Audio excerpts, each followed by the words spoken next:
والمرسلين الخاتم النبيين الذي سمي في السماوات بأحمد وفي الأراضين بأبي القاسم مصطفى محمد.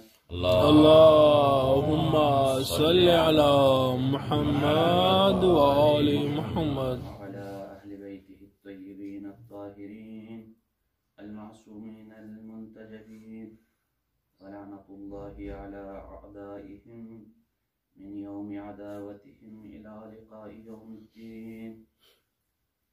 أما بعد، قال الله تبارك وتعالى في قرآنه المجيد وفرقانه الحميد.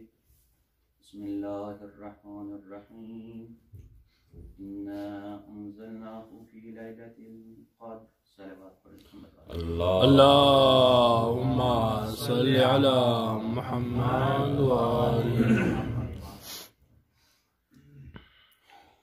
سب سے پہلے آج کے اس علمناک دن کی مناسبت سے یوم شہادت بی بی فاطمہ الزہرا سلام اللہ علیہا کی مناسبت سے آپ تمام احباب کی خدمت میں، خصوصاً امام زمانات جل اللہ تعالیٰ فرجہ الشریف کی خدمت میں تعزیت و تسلیت عرض کرتا ہوں۔ اس کے بعد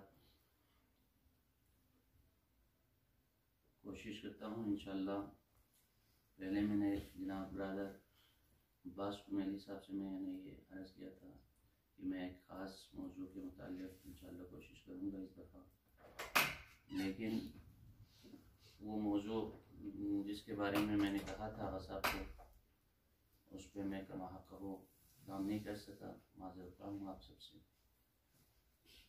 لیکن کوشش کروں گا انشاءاللہ بی بی سیدہ زہرا کے فضائل مناقب کے حوالے سے کچھ جملات آپ سامعین کی خدمت میں عرض کر کے زحمت ان کو تمام کروں۔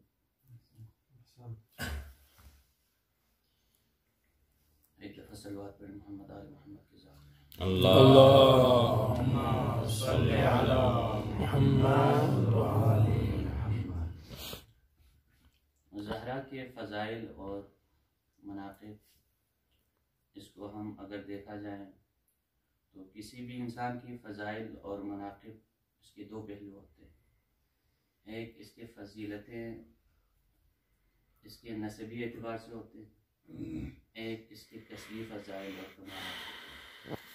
لیکن جب ہم دیکھتے ہیں اس پاک بیوی کے حالات زندگی اور اس کے اوپر جب ہم نظر کرتے ہیں تو بی بی فاطمہ زہرا وہ ہستی ہے جو دونوں اعتبار سے ہمیں بی بی کے فضائل اور کمالات ہمیں عروج پہ نظر آتے ہیں۔ نسبی اعتبار سے اگر ہم دیکھیں تو کوئی بھی عورت جب دنیا میں آتی ہے تو ان کے تین پہلو ہوتے ہیں، یا تو کسی کے لیے بیٹی رحمت بن کے آتی ہے، یا وہ کسی کے لیے زوجہ بن کے آتی ہیں۔ زوجہ بن کے آتی ہیں تو وہ اپنے زوج کے لیے نصف ایمان کا حصہ بن کے آتی ہیں، یا وہ عورت کسی کے لیے ماں کی حیثیت رکھتی ہے۔ ماں کی حیثیت رکھتی ہے تو گویا وہ اپنے بچوں کے لیے جس کے قدمیں تلے جو ہے اپنے بچوں کی جنت ہوا کرتی ہے۔ اور جب ہم جناب سیدہ کے بارے میں دیکھتی ہے تو سیدہ وہ ہستی ہے جو رحمت بن کے آتی ہے، تو اس شخصیت کے لیے رحمت بن کے آتی ہے جو خود رحمت للعالمین۔ سبحان اللہ۔ جب زوجہ بن کے آتی ہے، نصف ایمان کا حصہ بن کے آتی ہے، تو اس شخص کے لیے نصف ایمان کا حصہ بن کے آتی ہے جو خود کل ایمان ہے۔ سبحان اللہ۔ جب ہم دیکھتے ہیں ماں بن کے آتی ہے تو ماں جو ہے ماں کے قدموں تلے جو ہے اپنے بچوں کی جنت ہوا کرتی ہے۔ فاطمہ زہرا وہ ہستی ہے جس کے قدموں تلے ان شخصیات کی جنت ہے جن کے بارے میں پاک پیغمبر نے فرمایا تھا الحسن والحسین سید الشباب اہل الجنہ۔ محمد وآل محمد صلوات اللهم صل على محمد وآل محمد۔ امام زمانہ بآواز بلند صلوات اللهم صل على محمد وآل محمد۔ ویسے بھی صلوات پڑھنا ایک افضل اعمال ہیں، بہت فضیلت ہے. آپ سب علماء کرام جانتے ہیں فضائل صلوات کے بارے میں. پاک پیغمبر اپنی بیٹی جناب سیدہ سے مخاطب ہو کے فرماتے ہیں یا فاطمہ تو من صلی علیکی غفر اللہ لہ. میری بیٹی فاطمہ، اگر کوئی شخص، کوئی مومن آپ پر درود بھیجے تو اللہ رب العزت اس کے تمام گناہان صغیرہ و کبیرہ کو معاف فرماتے ہیں. اللہم صلی علی محمد و آل حدیث محمد. یہاں پہ ختم نہیں ہوئی بلکہ آگے فرماتے ہیں وَأَلْحَقَهُ لِي مِنْ حَيْثُ كُنْتُ فِي الْجَنَّةِ. فاطمہ، جو شخص آپ پہ صلوات بھیجتے ہیں خداوند متعال اس شخص کو بروز قیامت اس مقام پہ رکھے گا جس مقام پہ میں محمد مصطفیٰ ہوں. سبحان اللہ. اللہم صلی علی محمد و آل محمد. فاطمہ وہ ہستی ہے جس کے بارے میں خداوند متعال نے قرآن مجید میں بہت سارے فضائل بیان کیے ہیں. کبھی سورہ کوثر کی شکل میں، کبھی آیت تطہیر کی شکل میں، کبھی سورہ مائدہ کی شکل میں، کبھی سورہ قدر کی شکل میں. پورے قرآن میں جب ہم مطالعہ کرتے ہیں تو ہمیں کل قرآن میں فضائل زہرا نظر آتے ہیں. اور پاک پیغمبر نے بھی آپ کے فضائل اور کمالات بہت سارے یعنی میرا حبیب اس وقت تک اپنی زبان کو حرکت تک نہیں دیتا جب تک میں خداوند متعال حکم کرتا. پاک پیغمبر جناب سلمان سے مخاطب ہو کے فرماتے ہیں یا سلمان من احب ابنتی فاطمہ فهو معی فی الجنہ. اے سلمان، یاد رکھنا جو شخص میری بیٹی فاطمہ سے محبت کرے گا اللہ رب العزت اس انسان کو بروز قیامت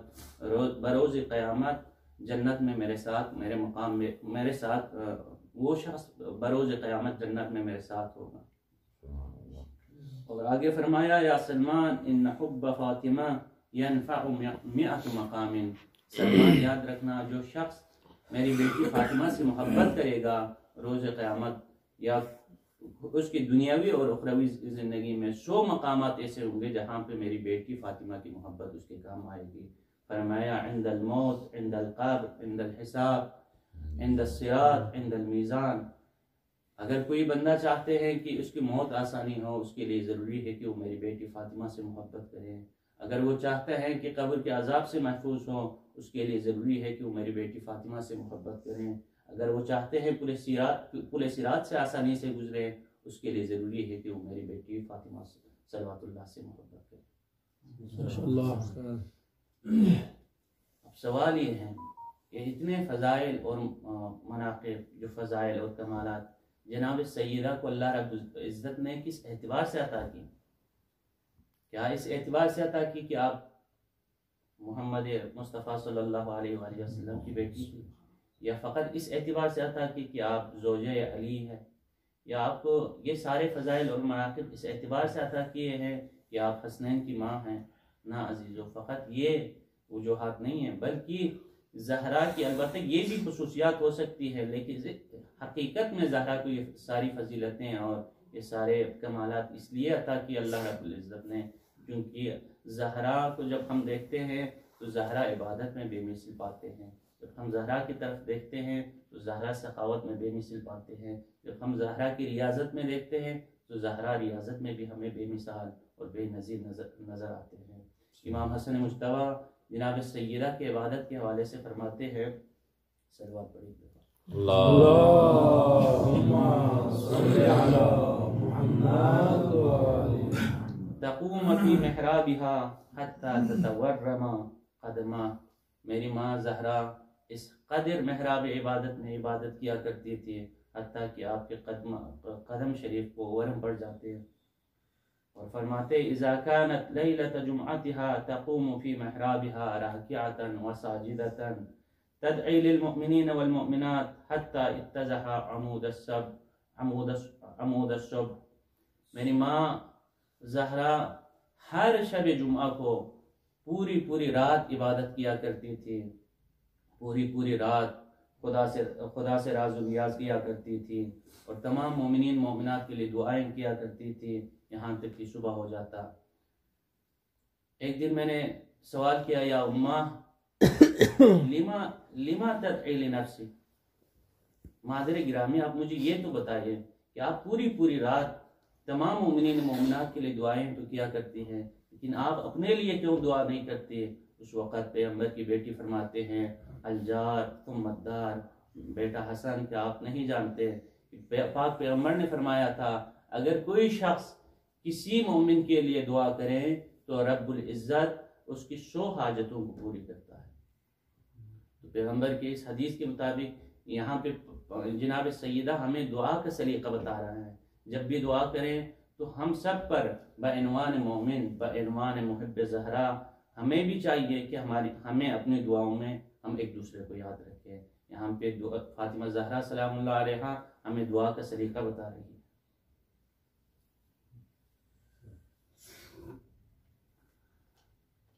اور زہرا کی عبادت کے حوالے سے امام حسن مجتبیٰ فرماتے ہیں کہ میری ماں زہرا جب بھی مصلی عبادت پر آتی، جب بھی خداوند متعال کے دربار میں کھڑی ہوتی تو اس طرح سے حالت پیدا ہوتی کہ آپ کانپنے لگتی، آپ میں اضطراب سے پیدا ہوتی اور آپ خضوع اور خشوع کے ساتھ اللہ رب العزت کے محراب عبادت میں آپ داخل ہوتی، اور جب آپ کی یہ حالت، آپ کی یہ خشوع، آپ کی یہ انکساری، آپ کا یہ خضوع اور خشوع دیکھ کے اللہ رب العزت خود فخر کرتے ہوئے ملائکہ سے فرماتے ہیں یا ملائکتی انظروا الی فاطمہ، اے ملائکہ میری کنیز فاطمہ کی طرف ذرا نظر تو کر، ترتعد فرائضها واقبلت الی بقلبها اشہدوکم انی قد آمنت شیعتها ومحبیها من النار۔ اے ملائکہ میری کنیز فاطمہ کی ذرا دیکھ، وہ کس انکساری کے ساتھ، کس تواضع کے ساتھ، کس خشیت کے ساتھ وہ میرے درگاہ میں آتی ہیں اور مجھ سے راز و مناجات کرتی ہیں اور میری طرف کس خضوع قلب کے ساتھ متوجہ ہوتی ہے۔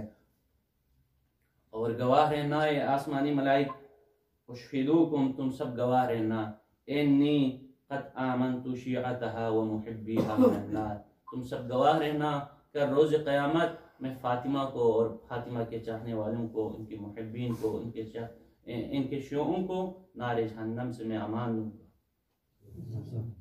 یہی وجہ ہے پیغمبر اسلام سے کسی نے پوچھا یا رسول اللہ آپ فرمائیں لماذا سمیت الفاطمہ تو فاطمہ، کہ آپ کی بیٹی فاطمہ کو فاطمہ کیوں کہا؟ تو پاک پیغمبر نے فرمایا تھا سمیت الفاطمہ تو فاطمہ لأن اللہ ختمها ومحبیها عن النار، کیونکہ خداوند متعال نے میری بیٹی فاطمہ کو اور اس کے چاہنے والوں کو عذاب جہنم سے دور رکھا ہے، اس لیے میری بیٹی کو فاطمہ۔ کسی نے صادق آل محمد چھٹے تاجدار ولایت سے پوچھا مولا آپ فرمائیے کہ آپ کی جدہ کو فاطمہ کیوں کہا؟ مولا فرماتے ہیں لأن الخلق فتم عن کنہ معرفتی، میری جدہ فاطمہ کو فاطمہ اس لیے کہا چونکہ مخلوق خداوندی میری جدہ کے کنہ حقیقت جاننے سے عاجز ہے۔ اور یہاں پہ مفسرین فرماتے ہیں انا انزلناہ فی لیلۃ القدر وما ادراک ما لیلۃ القدر، یہاں پہ ما لیلۃ القدر کے مصداق فاطمہ، جس طرح مخلوق خداوندی انسانی عقل لیلۃ القدر کے درک کرنے سے عاجز ہے، اسی طرح انسانی عقل جو ہے فاطمہ کی کنہ حقیقت سے جاننے سے بھی عاجز ہے۔ آیت اللہ خراسانی فرماتے ہیں کہ قوم شیعہ اس غلط فہمی میں نہ رہیں کہ فقط ہم نے پہچانا فاطمہ کو اور کسی نے نہیں پہچانا، یہ آپ کی غلط فہمی ہے، کسی نے نہیں پہچانا فاطمہ کو۔ اگر کوئی یہ دعویٰ کرتے ہیں ہم نے پہچانا فاطمہ کو، یہ غلط ہے، کسی نے نہیں پہچانا فاطمہ کو۔ اور اسی جملے کی طرف اشارہ کرتے ہوئے شیخ توسی درود توسی میں ارشاد فرماتے ہیں اللہم صلی وسلم علی المجہولۃ قدرہ، پروردگار درود و سلام ہو اس ہستی پر جس کی کنہ حقیقت جاننے سے، جس کی حقیقت کسی نے درک نہیں کی۔ اور زہرا عزیز و عبادت کے اس مقام پہ فائز ہے، عبدیت کے اس مقام پہ فائز ہے۔ زہرا وہ ہستی ہے جس نے اپنے آپ کو عبادت کے اس سانجے میں ڈالا کہ جب حسنین شریفین آپ سے سوال کرتے ہیں یا اماں آج عید کا دن ہے، ہمارے لیے نیا کپڑے کا وہ تقاضا کرتے ہیں، ہاں ہم بھی چاہتے ہیں آج نیا کپڑے پہنیں۔ جب حسنین کا تقاضا کرنا تھا، در زہرا پہ کوئی دخل باب کرتے ہیں، کوئی آ کے در زہرا کو کھٹکھٹانے لگتے ہیں۔ زہرا پوچھتے ہیں ایک کھٹکھٹانے والا کون ہو تم؟ تو وہاں سے آواز آتی ہے، یہ نہیں کہا آنے والے نے، یہ اصلاً نہیں کہا کہ میں خدا کا فرشتہ ہوں، میں خدا کا نمائندہ ہوں، میں دربان جنت ہوں، بلکہ کہا انا خیاط الحسنین، میں حسنین کا درزی ہوں۔ یعنی آنے والے فرشتے بھی یہ سمجھتے ہیں یہ ایک ایسا در ہے جہاں پہ آ کے جو ہے یہاں پہ آ کے میری کوئی حیثیت نہیں رہتی، یہ وہ مقام، یہ وہ در ہے جہاں پہ آ کے غلامی کرنا بھی میرے لیے باعث فخر ہے۔ فرشتے فخر سے کہتے ہیں انا خیاط الحسنین۔ ایک دن پیغمبر اسلام نے جناب سلمان کو کسی کام سے جناب زہرا کے گھر کی طرف بھیجا، اور جناب سلمان آ کے دیکھتے ہیں تو پریشان ہو کے واپس آتے ہیں۔ دیکھتے ہیں کیا دیکھتے ہیں کہ جناب زہرا مصلی عبادت میں مصروف ہے، خدا سے راز و نیاز میں مصروف ہے، لیکن دیکھتے ہیں چکی خود بخود چل رہی ہے۔ واپس آ کے کہتے ہیں یا رسول اللہ آپ آج میں نے ایک تعجب سی چیز دیکھی۔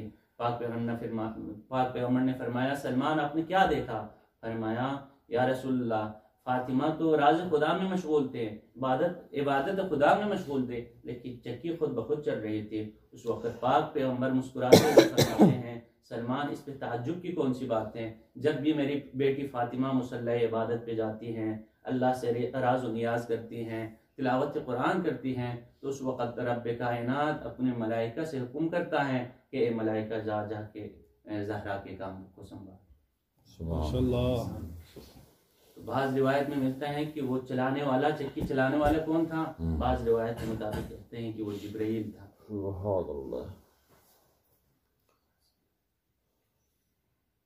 اور یہاں پہ آ کے ہمیں تعجب ہوتا ہے کہ لوگ یہ کہتے ہیں کہ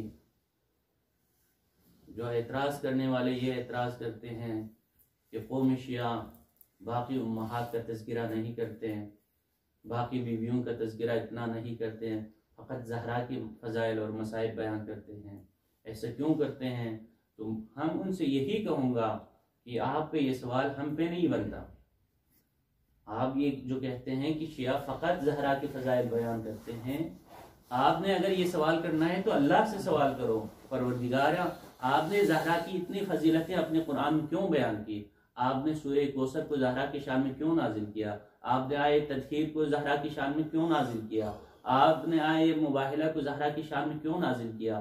آپ نے باقی سورہ کوثر کو زہرا کی شان میں کیوں نازل کیا؟ سورہ قدر کو زہرا کی شان میں کیوں نازل کیا؟ یہ سوال کرو، ایک تو جا کے اللہ سے کرو یا اللہ کے رسول سے کرو، وہ رسول جس کے بارے میں نے ابھی عرض کیا تھا کہ جس کے بارے میں خود خداوند متعال نے فرمایا تھا وَمَا يَنْطِقُ عَنِ الْهَوَىٰ إِنْ هُوَ إِلَّا وَحْيٌ يُوحَىٰ۔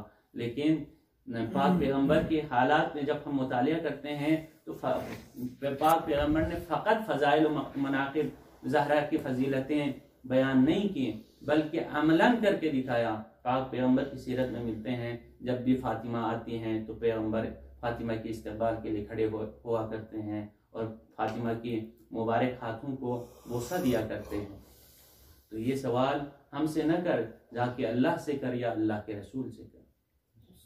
آیت اللہ وحید خراسانی فرماتے ہیں آئے مباہلہ کے اس ضمن میں اس کی تشریح اور تفسیر کرتے ہوئے کہ جب ہم دیکھتے ہیں مباہلہ کی اس ترتیب پہ تو ہمیں کیا نظر آتے ہیں؟ پیغمبر آگے آگے جا رہے ہیں، پیغمبر کے دائیں سائڈ پہ جناب امام حسن نظر آتے ہیں، بائیں سائڈ پہ امام حسین نظر آتے ہیں، اور پیغمبر کے فوراً بعد جناب زہرا اور زہرا کے فوراً بعد علی مرتضیٰ نظر آتے ہیں۔